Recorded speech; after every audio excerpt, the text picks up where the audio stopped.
Good morning, everyone, and thank you very much for joining us for this conversation on redefining business with a stellar and rather formidable panel with me this morning. So please join me in welcoming Maurice Lévy, Chairman of the Supervisory Board at Publicis, co-founder of Vivatech.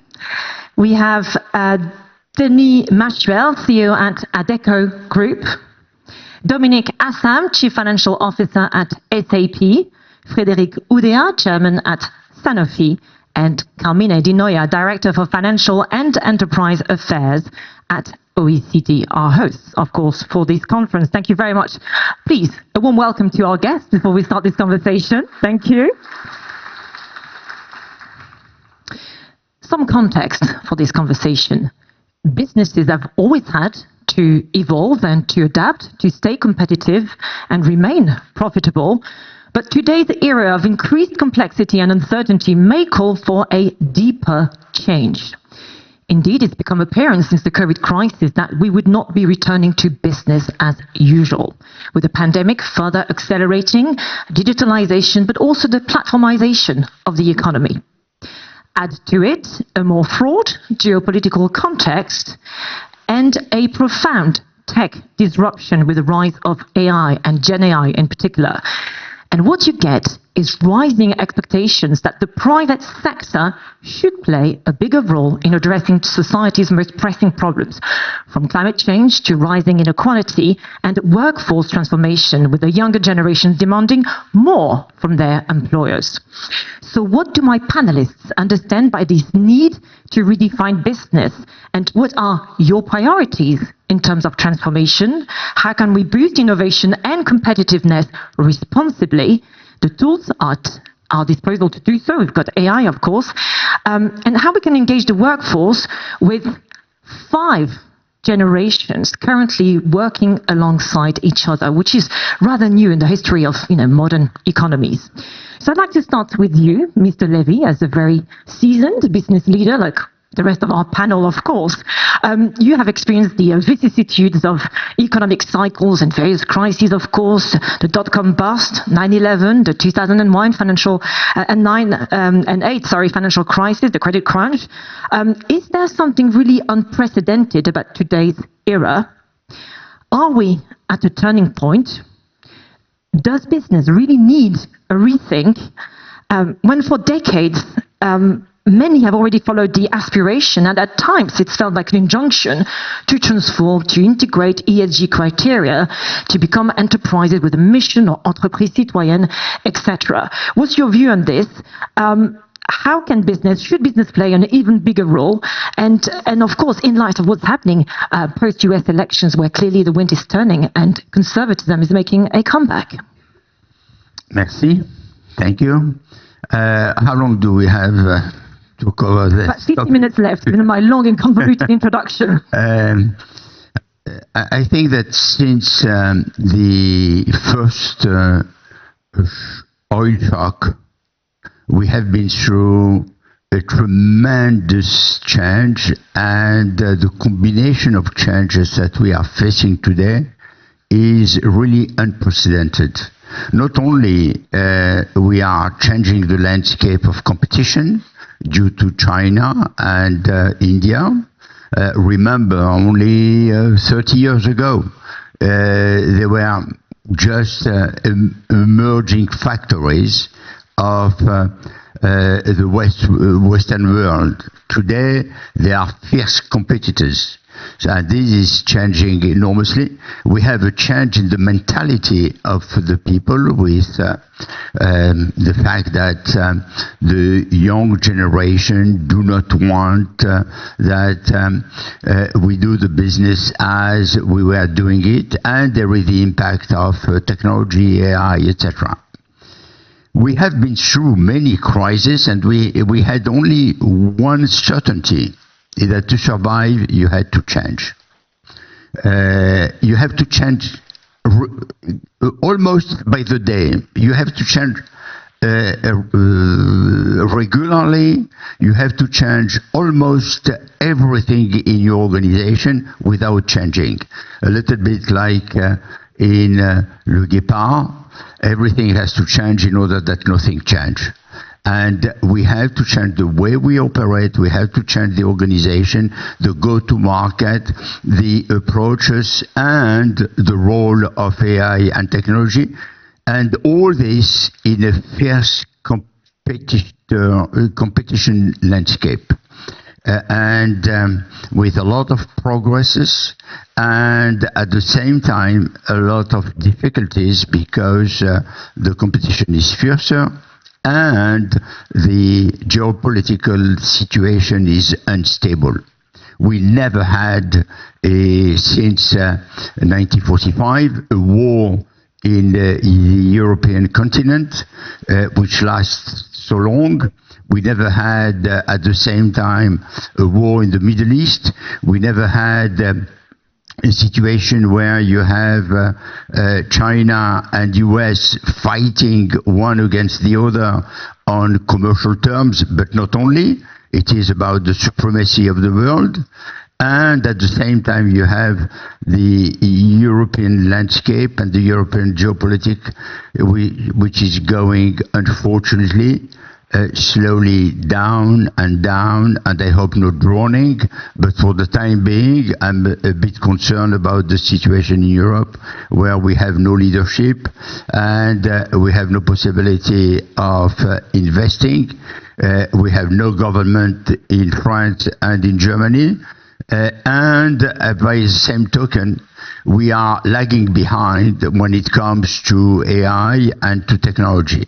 All this is not showing a rosy picture of the world, but at the same time, there is a lot of energy, there is a lot of talent, and if we do the right thing, and if we are aggressive enough and trying to find a creative way, we can make a difference.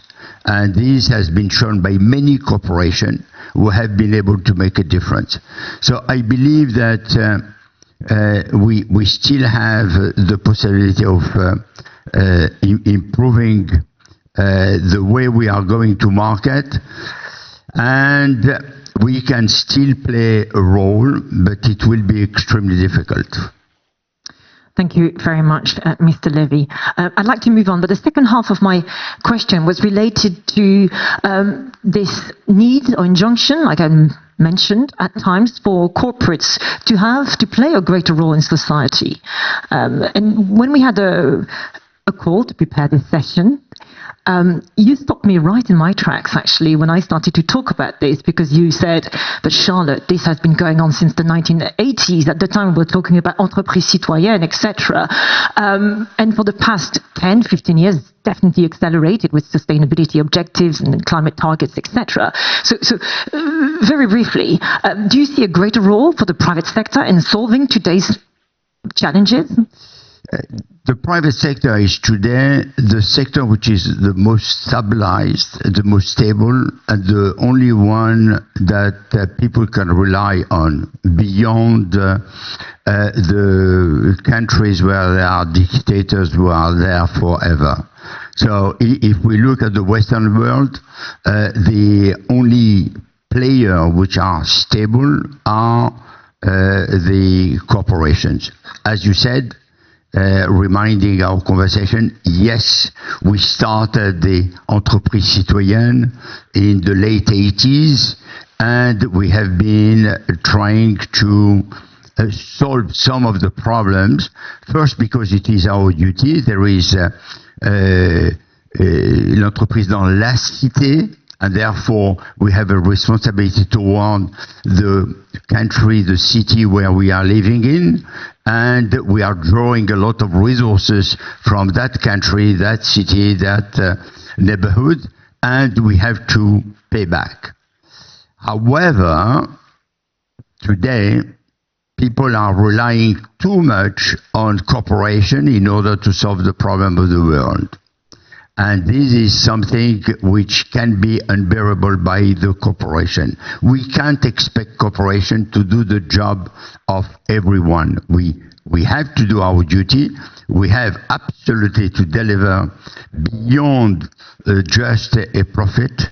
And we should, by the way, teach a little bit the asset managers that they should not only look at the numbers, they should also look at some qualitative aspect, which is the impact that we have on society and the future of the society.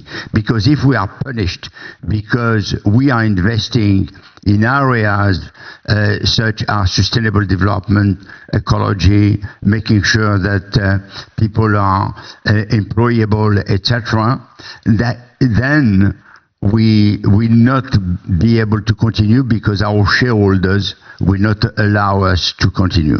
So it is a balance. And last but not least, there is all this movement which has been since the pandemic, where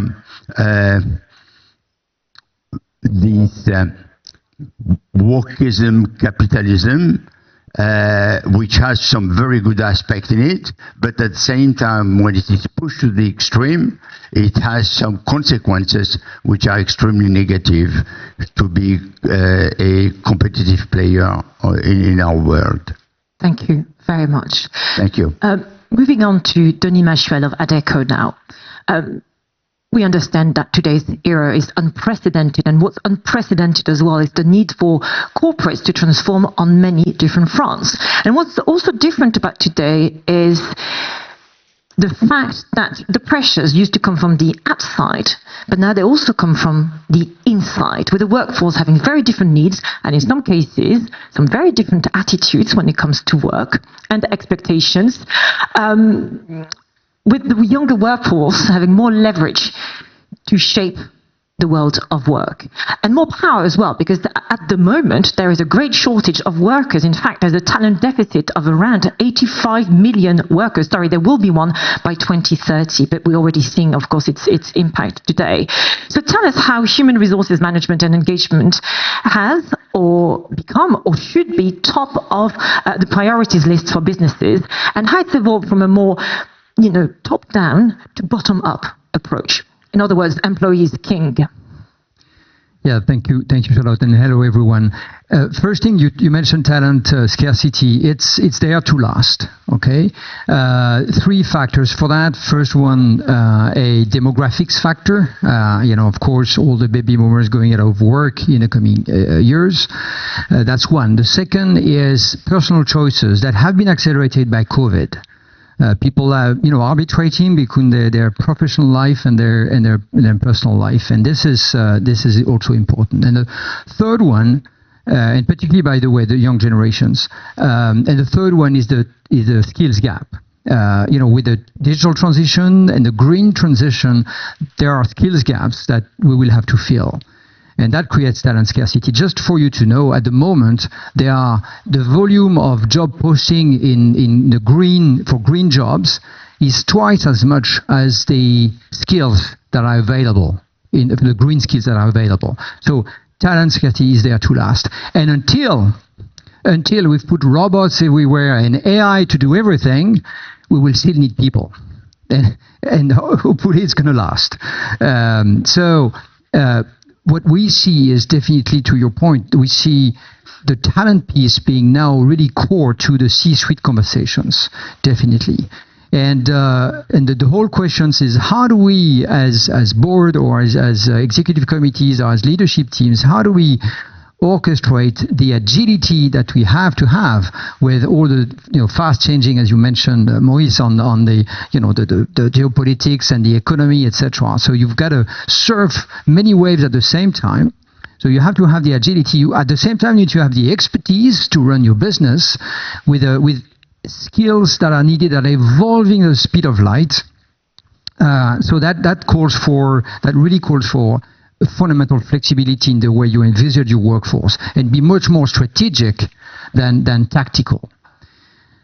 Now, so that's the C-suite piece. But of course, the workforce has a voice, and they become, I think, more and more vocal, and they are opinionated. But this is particularly true for young generations. We've seen a shift in the way young generations, is particularly true in Europe, let's say in the Western world, probably a bit less, in Asia. but their perspective that they have on work is very different from, I think, our generation. What we had in mind. They take more distance. They are making a career for many of them is not as paramount in their life as maybe it was for us, and also they are very opinionated in terms of what their company does, in particularly around sustainability. Very true again, probably more true in Europe than in the rest of the world. And in sustainability, of course, there are always two aspects. There's the E aspect and the S aspect. And the E, many companies have put a lot of effort on it. Many companies have an E agenda. But the S, which talks about people, is certainly not as thought through deeply as the E part. And we know that there won't be a sustainable transition if we cannot accommodate both the E and the S. To give you a very concrete example, jobs, high complexity. If people move into the green economy, into green jobs that have a high complexity. The study that we're going to publish at the beginning of January says that people moving into high complexity green jobs can have on average a 22% wage premium. People moving into low complexity green jobs will take a -6% on average pay cut, which means the green transition is at this moment creating an even bigger social divide. And as we all know, all these big transitions, all these big revolutions, the industrial revolutions in the 19th century has created massive social unrest. So if we don't take this into account, and if we don't put the social agenda at the core of that massive changes that you mentioned, and the immense AI revolution that we have ahead of us, and we can talk about that later, this is going to create, very, very big social difficulties, social unrest. One last thing about flexibility. Flexibility, as I said, is core, will be core to running a business. It's already the case, right? But we cannot envisage social flexibility. Sorry, we cannot envisage flexibility as being social dumping. It has to be a social enhancement. So the question of how we work, how do we work around the changes in the way we contract with people, is going to be critical. Where we work, the famous, do we bring people back to the office? When we work, okay, how do we put flexibility in schedules? But it's true for seniors, for example, working part-time. All that flexibility aspect has to be taken into account. Thank you very much for that. I'm going to jump straight to Dominique Cassam. I have a question for you in relation to what Maurice Levy alluded to earlier, is this need to include more qualitative criteria into performance and financial performance. And the reason why I'm highlighting this point is because yesterday, I think it was yesterday or very recently, you launched this Green Ledger, which is a new accountancy standard, I guess, to integrate ESG and sustainability criteria. So I'd like you to tell us more, of course, and what your strategy is and what your vision is for the product. And also tell us more, maybe, how, as a vendor of technology with so many concerns around ethical AI, etc., how you handle this multi-layered, multifaceted transformation in a responsible way. Yeah, thank you. I want to come to that, but before we go there, I want to rebound on a couple of discussions Tom Siebel started and you started. I actually this morning looked up what were in 1980, 2000, and now the 10 most valuable companies on the planet. In 1980, it was IBM, one single information technology company. In 2000, it was 4 information technology companies. It was Microsoft, the only one that's still in the top 10 today. It was Intel, it was Cisco, and it was Nokia. And today, well, we have the magnificent 7. 6 of them are clear-cut information technology companies. TSMC in Taiwan was mentioned by Tom Siebel. So we have actually 7 companies amongst the top 10, which are information technology companies. So I think if we talk about transformation, we actually talk about information technology to a large degree. And that then leads to the question, how can we position ourselves, and how can we then also balance these different requirements? We have the societal requirements, but the technology requirements and the financial requirements, because if in the end, the top 10 companies, none of them is, for instance, European, and the biggest tech company by market cap in Europe is actually us, SAP, and TSMC is 2 times bigger than us, the Asian kind of leader, and the Americans are 10 times bigger if you look at Apple. You have to ask yourself the question, how sustainable is that? What we coined as a strategy, and that then leads me to the Green Ledger, is that we say whatever we do has to fulfill 3 requirements. It has to be first relevant. We have to solve a problem that's creating value. I mean, if you use ChatGPT to kind of entertain yourself, it's also nice. But if you can use these tools to really boost productivity, to find new molecules and so forth, that's a different story. So it has to be relevant. The second point, it has to be reliable. Whatever we do needs to have an extremely high confidence level. It doesn't need to be super perfect, because human beings are not perfect either. But it has to be much better than human beings in terms of reliability too. So we cannot afford, in business at least, hallucinations. Think about one of our biggest businesses doing financial accounts. I mean, our investors would be really unhappy if suddenly all the SAP systems on the planet would produce wrong accounts. That wouldn't work. And now comes the most important part. It has to be responsible too. And that's the societal part. And it's like a triangle of requirements, which are actually sometimes contradicting themselves. It's a challenge, for instance, in the Green Revolution, and this is a nice seg into the Green Ledger. What we see on the Green Revolution is that due to responsibility, there has been a flood of regulation imposed by the EU on us companies, and we have to cope with that. I thought joining SAP, maybe I like it because I can make money with it, because the complexity requires software and I can sell that software. But I have to say we've come to a point now where it's really a bureaucratic monster which is killing companies. And when I sit in meetings with investors and think about how much time and effort I've invested in my taxonomy tables, just to name one example within the CSRD, it's a complete waste of money. Nobody talks about it. It's for the bin. It's irrelevant. What we need on that front is decision-relevant information. So I would argue that a very solid answer to the question by an investor, what will your enterprise value do if the price of CO2 is doubling? That's a decision-relevant and a question. And then you come back to the reliability. I mean, most companies cannot really answer that question in a reliable way. There's a lot of estimates in that business.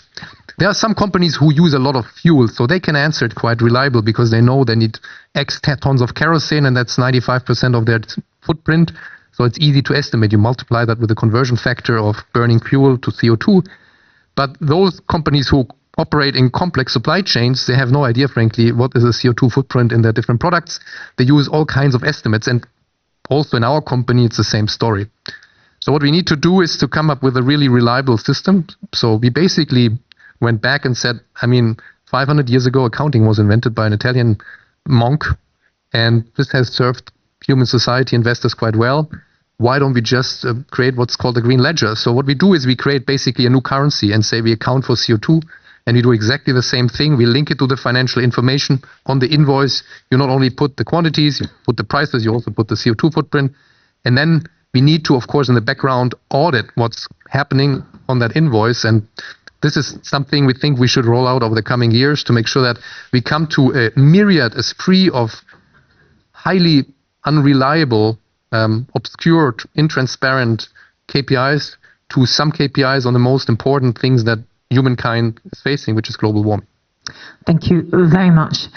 Frédéric Oudéa, but there's no need to demonstrate the value or sense of purpose of the pharmaceutical industry.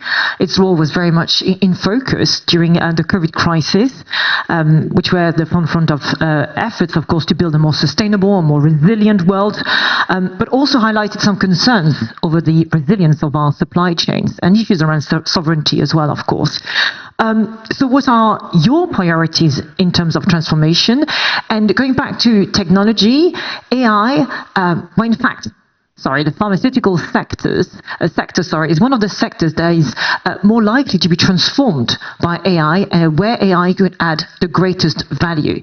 So going back to my question, what's guiding your transformation efforts in light of those challenges and in light of this amazing opportunity, of course? Yes, good morning. I'm delighted to be here. First of all, as you said, the healthcare sector, the beauty of this sector is that the sense of purpose is obvious. When you work in a company which is dealing with rare diseases, which are destroying lives, when you are able to find drugs for deadly diseases with no current drug, there is an obvious sense of purpose. Second, we, of course, typically as a company are facing similar challenges than others on supply chain, dependency on China, the fact that we need to make the system more resilient. I must say also thinking long term, the impact of the climate on the resilience of healthcare systems in developing countries, which will be really under pressure. There will be new diseases, there will be new development on that. But I like also effectively to highlight the potential formidable benefit of AI and data. And I was interested to hear that Tom Siebel is considering that healthcare is the most exciting area maybe for AI. And when I say this, AI sometimes is seen as a threat to jobs, to evolution of regulation, etc. I see really in the healthcare sector a positive impact. What people might not know is that the drug discovery process is still, first of all, a very lengthy one.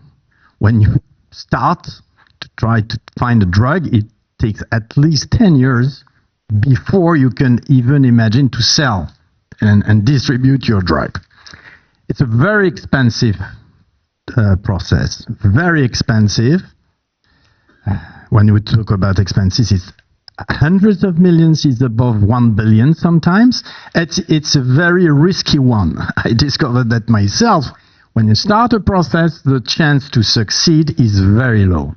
And so healthcare companies are spending billions of dollars in R&D, ourselves, 8 billion.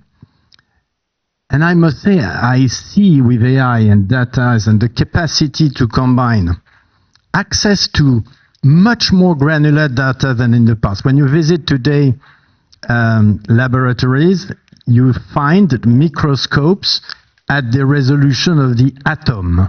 And I can tell you, for me, it's fantastic to see that. You will have access effectively to, for each cell, the DNA description. So we have a capacity to access much more granular data than in the past. We have a capacity to have new therapies. mRNA is typically one.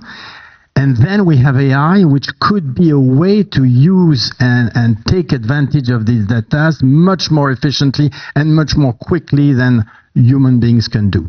So I see a formidable opportunity, and it's just the start of the journey. And let's take into account it will take some time because the starting point is still very fragmented data environment.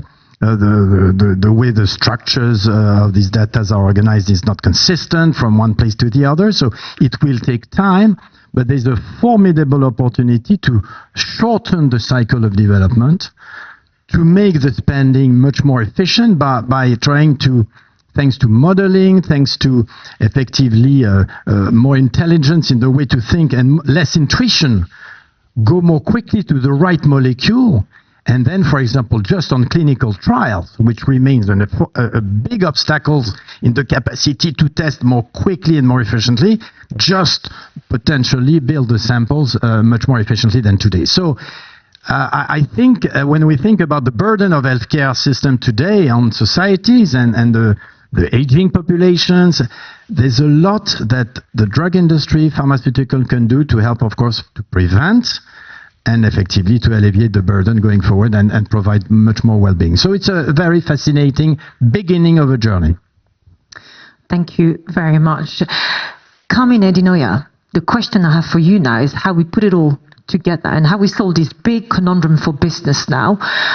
How can businesses remain profitable and integrate ESG criteria, the S and the E of ESG in particular, and how can you create the right framework for companies to solve that conundrum? And maybe you could elaborate on the role of responsible business conduct in particular in this context, and how you have created frameworks here at OECD to support businesses in this endeavor. Thank you, and thank you for this invitation. Welcome to the OECD, and I'm the only non-businessman here.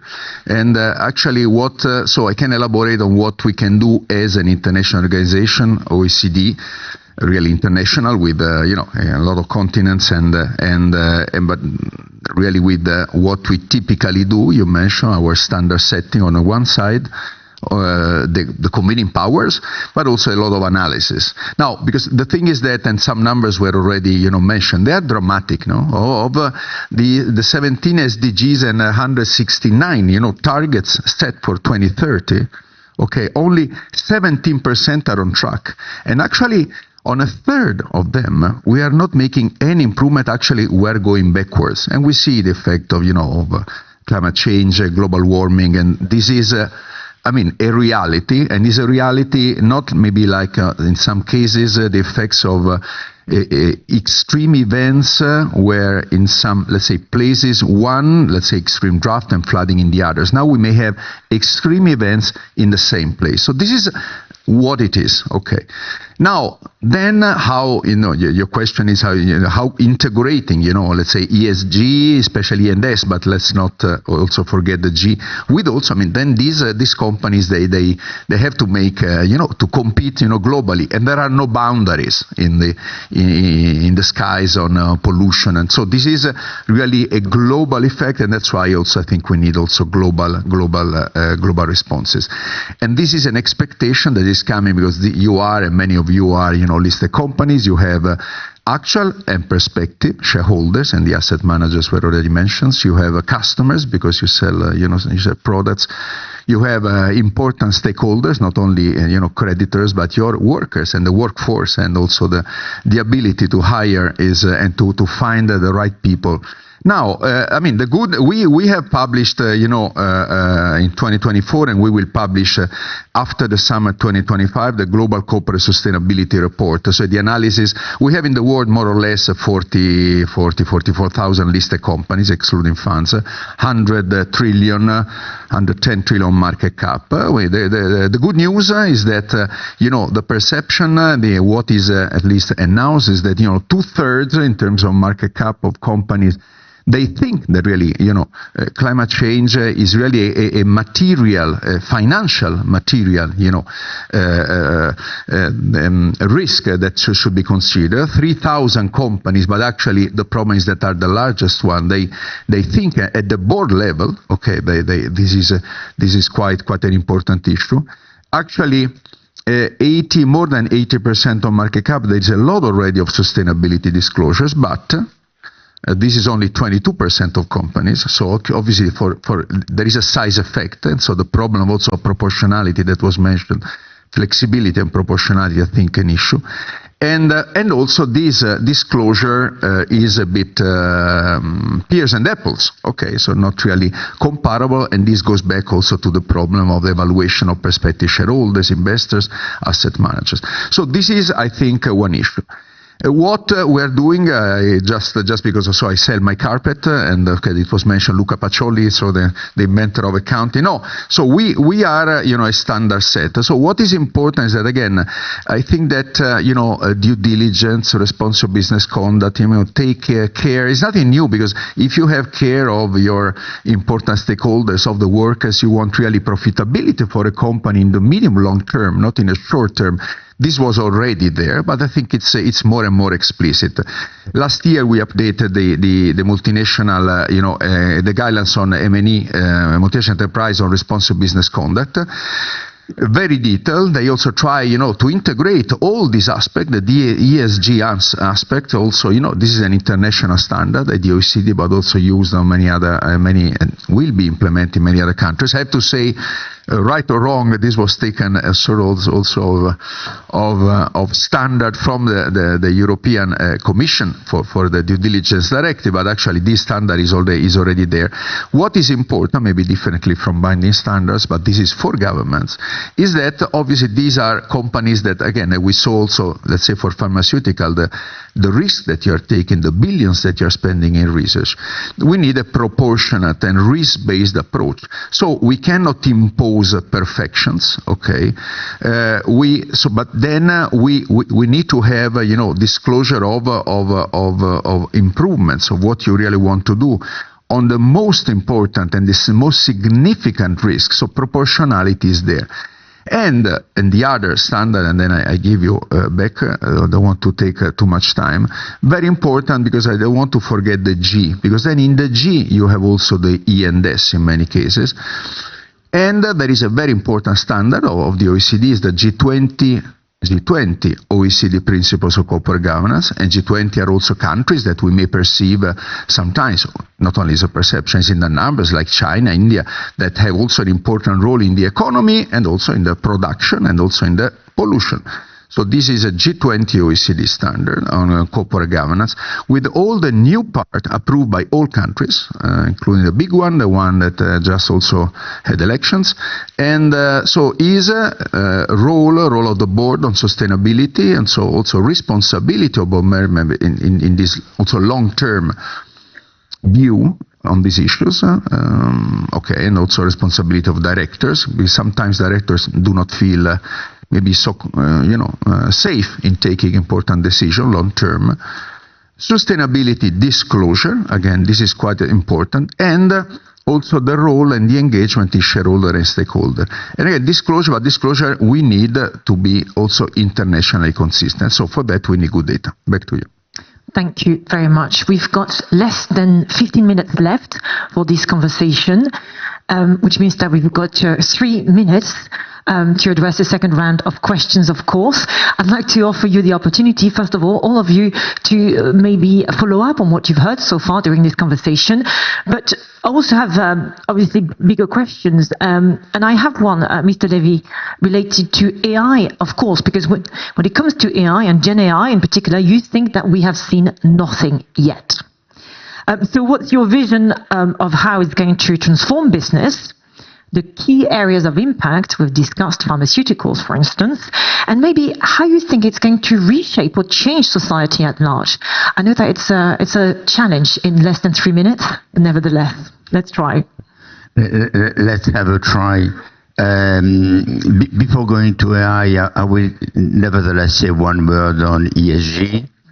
And I think that the vast majority of all corporate leaders have been committing very seriously to deliver on ESG. And what we see now is a kind of going backward with some corporation, and not the less important, who are considering that the efforts to deliver on ESG are made at the expense of their own development, of their own culture, and they had to change and to go back to more traditional approaches. I'm just mentioning this because it is something, it's a trend that we are seeing with very, very large corporations, and the most important employers in the US and in some other countries. Now, going back to AI, it's a little bit like in the early 90s, where we were seeing the emergence of Internet, and we are exactly at the same point. And at that time, we were seeing a lot of interesting aspects. Notably the communication, the fact that you can have a website, and many corporations were considering that they were an internet company because they had a website. And nowadays, you see a lot of corporations, because they are using ChatGPT or because they are using Perplexity or something of the like, that they are an AI company. which is unfortunately far from being the reality. Being an AI company requires that you change almost everything. You change the way you are working, you change the organization, you change a lot of the workforce, not the people, but their mindset, their mind and mood, and the way they are approaching their work, the methodology that you are using, and all the tools. And in fact, there is a sea change in the way we are operating when we are an AI company and when we are not. When I look at the way we are operating ourselves, and we are not by far an AI company, we believe that we are on the road to, and we have made a lot of progresses, much more than any of our competitors, but nevertheless, we are not yet there because we have still the organization of the legacy of the past, and we are still working with many other tools which are not yet transformed. In our business, it's very difficult to use AI beyond an assistant today, as AI has been developed, because what we are doing and our raw material are the people. We are working on the emotions, on the behaviors, on the mind and the mood of the people. And this is something that you cannot let a computer do, even if there has been a lot of progresses which have been made. So I consider that we are at the beginning, that there is a mindset that we have to develop inside the corporation, which has to be, how do we progress and how do we protect? How do we progress in order to implement AI in every aspect in what we do? And how do we protect the jobs? How do we make sure that the people can grow and can have a future? Because the idea that we will fire everyone and we will work with 10% of the workforce is the wrong one, as we know. So how do we manage this change? And it is for the next meeting. Thank you very much, Mr. Levy. And since you are drawing parallels with the 1990s and the early days of the internet, there was a great deal of digital utopia at the time, of course. And we're seeing a great deal of enthusiasm around Gen AI, and maybe we'll have the same disillusions, let's say. Denis Machuel, going back to what Mr. Levy talked about, this fear, great fears that AI will replace many jobs, of course. I'd like to get, obviously, your feeling about that.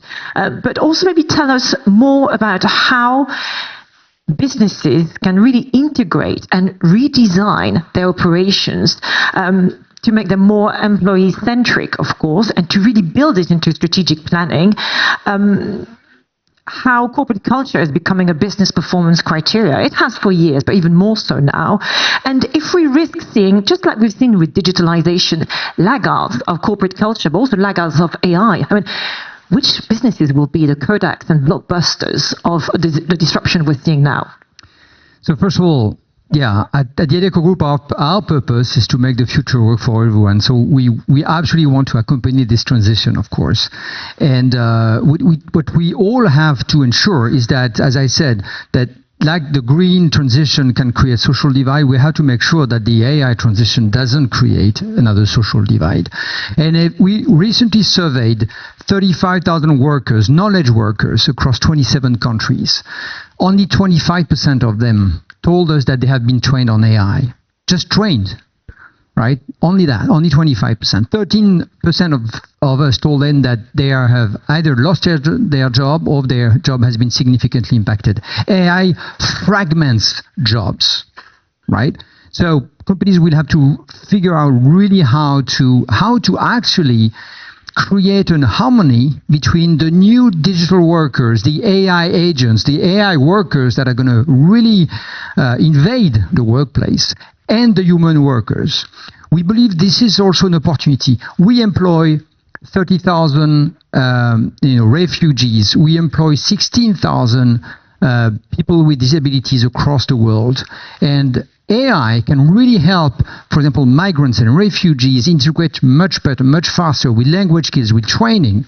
Same thing for people with disabilities. So I think this creates a massive opportunity, but companies have to really activate the training and a strategy to integrate these digital workers. This is fundamental. One thing about corporate culture, the business that grows the fastest in our group at the moment is our digital coaching platform called Ezra. It allows to coach both with real people, but also AI coaches at scale. And this is what we see from our conversation with our CEOs. This helps embark in cultural transformation. And this is really, for what I see for my, with my peers, this is really top of mind. How do you make sure to the mindset that you were mentioning, how do you bring everybody up to speed with the right mindset to face this massive change that's coming? Thank you very much. Frédéric Oudéa, this conversation is titled Redefining Business. But there was also the word cybersecurity in the brief, and we've not really touched upon this aspect of things. And if there's one area with data, which obviously feeds AI models, and which is so important to what you're doing in pharmaceuticals and healthcare, it's particularly sensitive, it's personal data, healthcare data. So I'd like you to tell us about this data opportunity a bit more. Since it's a massive opportunity as we need, it could redefine business in the sense that it could make medicine more preventative, and not just about curing diseases, of course. And I'm thinking about devices, IoT, like wearable devices, etc., and all this wealth of data we are collecting on individuals. So how you tap into this opportunity whilst addressing ethical data safety and security, of course, implications. Again, at this stage, it's the beginning of the journey, and the world of data is in healthcare is very fragmented and protected. And of course, I don't think that people would like to see their health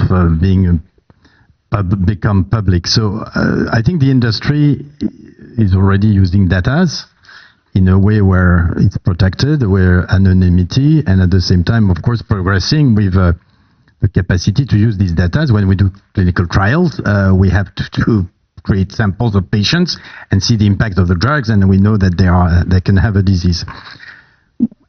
Cybersecurity and data protection is, again, I think, pretty at the heart of what the pharmaceutical already do. Of course, cybersecurity is probably today the #1 risk, not just on data protection, but also on the risk of having your IT system going down, ransom being asked, and there's probably more to be done. I'd like to see in this industry, more broadly, if you wish, in this fragmented world, I would like to, perhaps that healthcare and usage of data could be a good example to go beyond the regulation that we see and at least see how we can share the data for a common purpose. If you wish, the industry is very global. When we do clinical trials, it's at a global level. And to a certain extent, it's useful to have access to patients in China, as well as in Ukraine, as well as in the US. So there might be an area of perhaps further investment and expertise to see. And I know that there are initiatives. I remember listening to Chancellor Scholz highlighting himself the initiative he has taken in Germany to be able to pool more the data of patients. It might be a good area where we could test the current regulation and show the limitations of the regulations and try to illustrate the benefit of going a little bit beyond in terms of sharing, protecting, etc., for the common good. Again, healthcare might be an interesting sector as an example versus others where it's more seen as productivity gains, job destruction. In healthcare, there is a direct benefit, so there's more to be done. We are starting from a fragmented, non-consistent data environment. I would like to see Europe could take an initiative on this area to do more and perhaps change a little bit the mindset on all these topics. I can see Mr. Dinoya looking fairly puzzled. But before moving on to you, I just wanted to follow up with this question to you, of course, Dominic Hassam, since cybersecurity is at the heart of your operations and business as a tech company. So how do you both see it as an opportunity, of course, cybersecurity, and how do you integrate it into all your operations to tap into the development of AI? Yeah, obviously, cybersec is at the absolute base of our business. If the data is not safe, it's very, very difficult. And I think with the needs for AI, there are some requirements on the data management. And one is that you tear down these data silos, that you create a very uniform data landscape, that you make the data as context rich as possible. So that makes the problem even bigger because it becomes easier. I mean, if you want to have easy analytics with AI, you want to make the access to the data as easy as possible. That means also if some intrusion happens, it becomes more monolithical.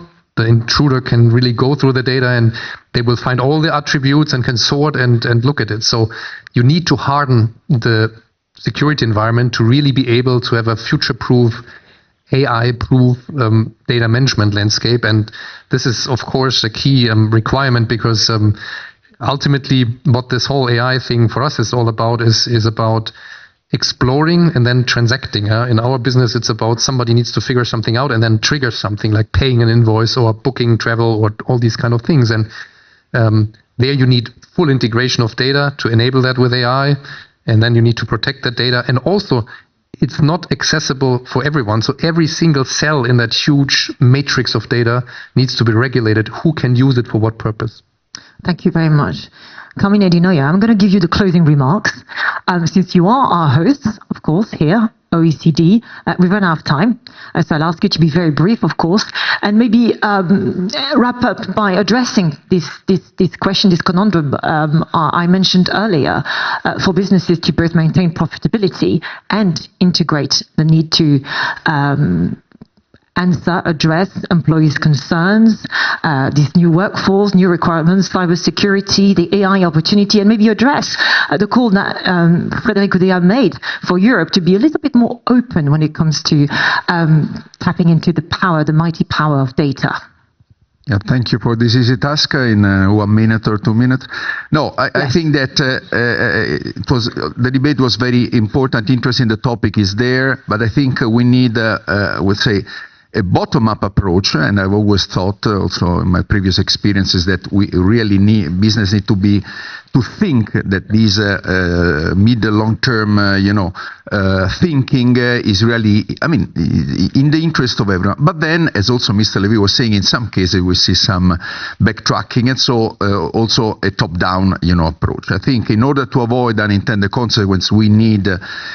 Also in the analysis, better data, and we'll not elaborate on that. We will also are doing a lot of further research we will publish. We need support also for business, in particular SMEs again, and I think this was mentioned, because then in the end, the SMEs are those that all over the world, the product is the 99% of the GDP, but then they also polluted like 50%, but in terms of scope, 1, 2, and 3, the average. But also we need international cooperation. So let me just say this, because then this is we need leaders, and Europe and the European Union is a leader, obviously. But this is you are a leader if you have followers, and we cannot run the risk of not having followers, because in this area again there are no boundaries. So that's why we need international cooperation. We need international standards. We will launch actually a platform also for policy, coordination, also sharing information. And this is very complicated. We're about to be lunchtime. It's like doing a risotto. No, I'm Italian, so it takes a lot of patience, details, stirring, But then in the end, if you get it right, it's really worth it. Thank you. Thank you. Italians always have to bring food into it, haven't they? Thank you very much. Final thought, something that really resonated with me anyway, Mr. Levy, that you mentioned earlier. It's the fact that in this very volatile and uncertain world, a factor of sustainability is what corporates and businesses are doing. They have their eyes on the ball, and they're doing what they have to do to remain profitable and provide the workforce with jobs and, of course, a livelihood. So thank you very much for all your very rich, insightful insights. Rather frustrating conversations as we're running out of time and there's so much more to discuss. But a big thank you to all our wonderful panelists this morning. Thank you so much.